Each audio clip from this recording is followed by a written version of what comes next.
지금 이 순간에도 비트코인을 보유한 자산 기반 기업은 매년 30에서 60%의 수익률을 보고 있습니다. 아무것도 안 해도 30에서 50%씩 성장하고 있는 셈이죠. 이 전략의 핵심은 매년 20만 달러의 현금 흐름을 모아서 20년 동안 투자하는 게 아닙니다. 지금 그 전체 자본을 미리 조달해서 세계 최고의 자산 비트코인에 투입하는 것, 이게 진짜 게임 체인저입니다. 여러분은 비트코인이 뭐라고 생각하십니까? 디지털 머니, 디지털 부동산, 완벽한 가치 저장 수단, 가장 윤리적인 자산, 진정한 사운드 머니, 망가진 화폐 시스템의 해결책, 이처럼 다양한 생각들을 가지실 수 있는데요. 우리 모두가 처음엔 돈 좀 벌어보고 싶고 부자가 되고 싶다는 생각에 비트코인을 조금씩 알아본 것 뿐인데 1년, 2년, 5년, 7년 장기 투자가 지속되면 될수록 점점 더 깊게 공부하고 알아가면서 비트코인에 대한 다양한 표현과 정의와 철학적 관점을 갖게 되는 그런 상태가 되시는 걸 경험하실 겁니다. 저 역시 그런 과정들을 겪어왔고 지금도 겪어가면서 계속 배우고 있는데요. 이런 비트코인을 알아가는 과정에 제 채널에 있는 다양한 마이클 세일러의 더빙 영상들이 많은 도움을 드릴 거라고 확신합니다. 그런 의미에서 혹시 아직 2025 비트코인 컨퍼런스의 마이클 세일러 연설 1부를 못 보신 분들은요, 우측 상단을 클릭해서 그 영상 먼저 보시고요. 이미 보신 분들은 이어지는 2부 영상으로 바로 가시죠. 렛츠 고! The eighth path to prosperity, the eighth way to wealth. It's through civility. 여덟 번째 부의 길, 여덟 번째 부를 향한 방법은 바로 예의, 품위, 그리고 시민성입니다. 세상의 자연적인 힘의 구조를 존중하십시오. 사파리로 여행을 간다고 해서 사자를 상대로 싸우려고 하지 마세요. 코끼리를 밀어내려고 하지 마십시오. 등산 중에 셀카를 찍다가 절벽에서 떨어지지도 마시고요. 중력의 법칙, 즉 자연의 힘을 존중해야 합니다. 이건 누구나 알만한 얘기죠. 하지만 여기서 한 발짝 더 나가서 말씀드리면, 만약 여러분이 비트코인이라는 세계에서 부를 쌓아가고 싶다면 세상이 어떻게 구성되어 있는지를 이해하고 그 구조에 맞서 싸우려고 들지 마세요. 여러분이 싫어하는 정부를 굳이 무너뜨릴 필요가 없습니다. 누군가의 종교적 신념을 바꾸려고 하지 마세요. 세상에 존재하는 특정 제도를 뒤엎을 필요도 없습니다. 당신의 싸움을 신중하게 선택하고 사회적 규범을 존중하고 쓸데없는 싸움에 에너지를 낭비하지 마십시오. 이런 건 에너지를 분산시키는 일일 뿐입니다. 세상을 바라보면서 바꾸고 싶은 게 한 100가지 정도 떠오르시죠? 하지만 현실은 그 중에서 세상이 내 의견을 중요하게 여기는 건 한 가지가 있을까 말까입니다. 그 외의 99가지는 내가 아무리 노력해도 바뀌지 않을 겁니다. 그러니 부를 이루고자 한다면 자신이 할 일을 정확히 정하고 거기에 집중하고 그리고 품위 있게 행동하세요. 세상에는 나와 다른 종교를 가진 사람도 있고 정치적 신념이 다른 사람도 있고 경제적 철학이나 문화적 배경이 전혀 다른 사람들도 많습니다. 그들과의 공통적인 접점을 찾으려고 노력하세요. 그래야 앞으로 나아갈 수 있습니다. 논쟁과 분노, 산만함은 미래로 가는 당신의 속도를 늦출 뿐입니다. 그러니까 시민성, 그것이 당신에게 커다란 도움이 될 겁니다. The ninth way to wealth is through corporation. 아홉 번째 부의 길은 바로 법인을 통한 부의 창출입니다. 잘 구성된 법인은 이 세상에서 가장 강력한 부의 생성 엔진입니다. 자, 여러분이 개인 투자자라면 저는 이렇게 조언 드릴 겁니다. AI한테 물어보세요. 어떻게 회사를 만들 수 있는지. 작은 사업이든 여러 개의 사업체든 상관없습니다. 법인은 막강한 이점을 갖고 있습니다. 은행 시스템에 특별 접근 권한이 있죠. 각종 비즈니스 분야에서 법인은 특권과 면책을 가지고 있고 오래 살아남을 수 있는 존속력, 세금 효율성, 신용도, 다양한 구조적 효율성까지 갖추고 있습니다. 게다가 법인은 자본을 유치할 수 있고 미래를 상상하고 거기서 경제적 에너지를 현재로 끌어올 수 있는 구조입니다. 30년 후를 내다보고 그 미래를 지금 당겨와서 투자할 수 있단 말입니다. 하지만 개인은 그걸 못하죠. 그러니까 개인으로 살아가는 것도 멋진 일이지만 1인 법인도 괜찮고 가족 법인도 훌륭합니다. 진지하게 한번 생각해 보셔야 합니다. 세상의 구조, 즉 경제적 위계 질서를 보자면 이렇습니다. 맨 아래가 개인입니다. 그 위가 가족이고 그보다 강력한 게 파트너십이죠. 그 위는 작은 아니면 중간 정도 규모의 비상장 기업, 그 위는 대형 비상장 기업, 그리고 그 다음 단계는 OTC 시장의 상장사, 그 위는 대형 거래소에 상장된 상장 기업, 그리고 그 위에는 미국 자본시장에서 일정 기간 이상 상장을 유지한 시즌드 이슈어, 그리고 마지막으로 최정상에 있는 존재, 바로 잘 알려진 시즌드 이슈어입니다. 전 세계에 단 몇백 개만 존재하는 이런 법인은 어떤 일을 할 수 있을까요? 그건 단 6시간 만에 10억 달러어치의 증권을 발행하고 판매할 수 있는 힘, 그게 가능한 위치에 서게 되는 겁니다. 저는 여러분 모두가 그 정점에 서길 바랍니다. 자신의 잠재력을 극한까지 끌어내길 바랍니다.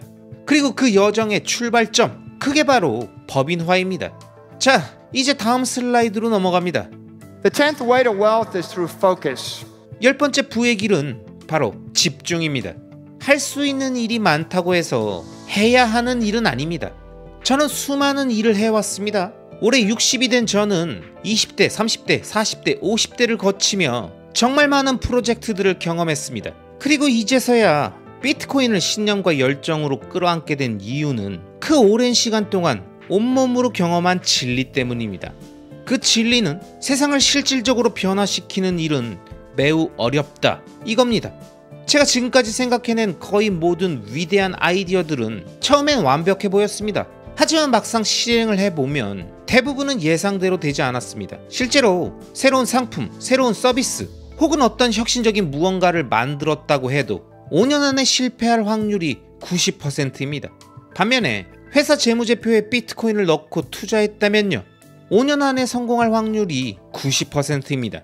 그 시간을 30년, 40년으로 넓혀보면 운영 아이디어의 대부분 99%는 실패하지만 비트코인을 기반으로 한 금융 전략은 99%의 확률로 성공하게 됩니다. 그러니 야망과 성과를 혼동하지 마십시오.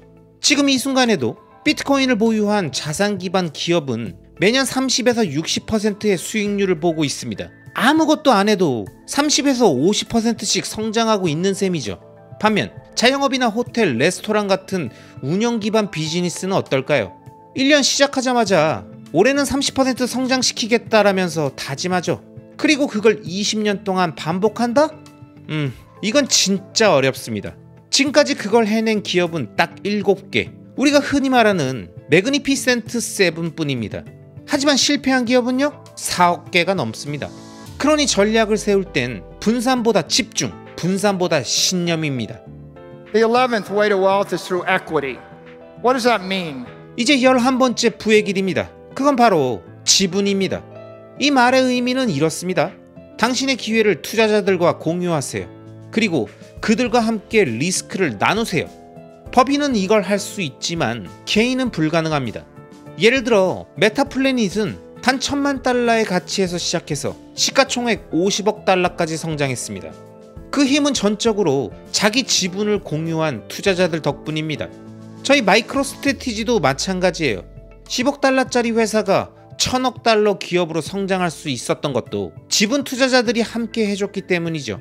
그렇다면 여러분은 지금 무엇을 하고 계신가요?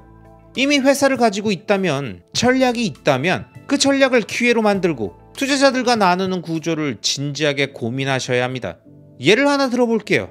어떤 치과 의사가 매년 20만 달러의 현금 흐름을 창출합니다. 그리고 그걸 20년 동안 매년 비트코인에 투자한다면 동네에서 제일 가는 부자 치과 의사가 될 수 있을 겁니다.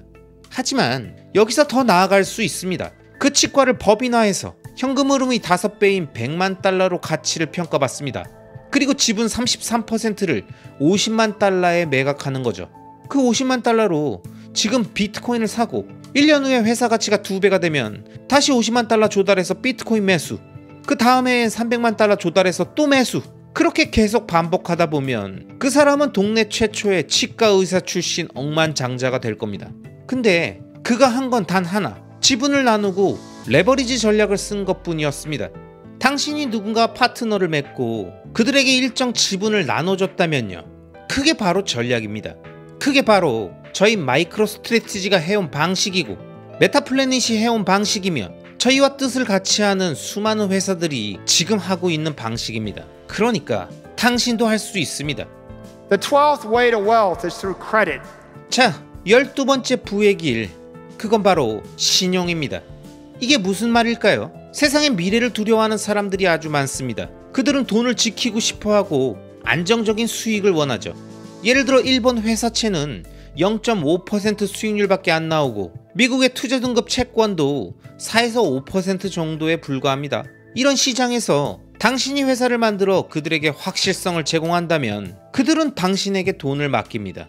고정된 이자, 고정된 배당, 자본구조상의 우선순위, 즉 그들에게 확실성, 안정성, 수익률을 주는 대신 당신은 자본을 얻게 되는 거죠.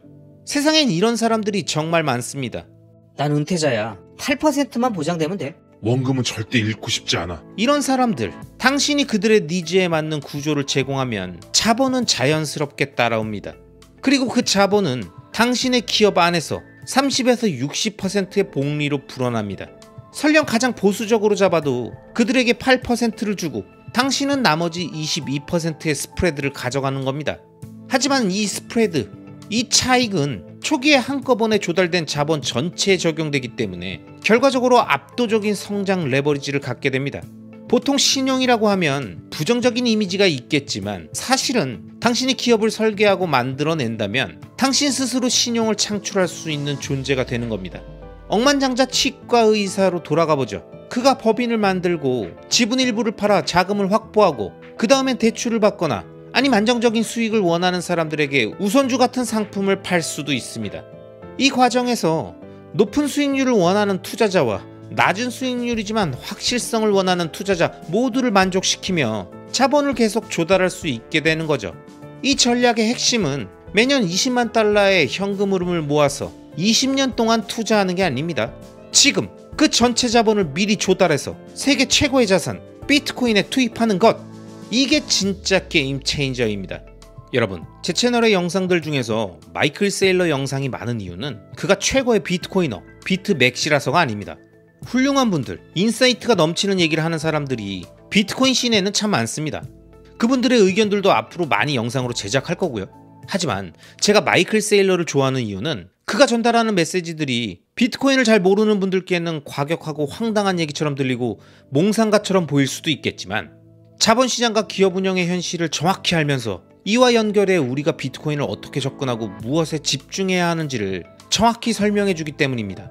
특히 이번 영상에서 언급된 내가 바꿀 수 없는 것들과 싸울 시간에 그것들의 공통점을 찾고 바꿀 수 있는 것들에 집중해서 불을 향해 앞으로 나아가야 한다는 얘기가 참 마음에 와닿는 것 같습니다. 그리고 동네 치과 의사를 예로 설명해준 법인화를 통한 레버리지에 대한 내용 역시 막연히 다른 사람들의 세계, 나와는 다른 이야기라고 생각했던 부분이 저를 포함해 많은 구독자님들께 있으셨을 텐데요. 그런 편견들 다 버리고 진지하게 공부하고 깊이 알아가 보면서 마이클 세일러가 말하고자 했던 포인트들을 정확히 이해해야겠다는 생각이 들었습니다.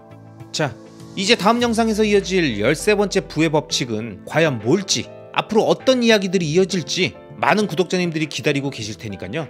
저는 또 열심히 영상 제작해서 다시 인사드리도록 하겠습니다. 아시겠죠?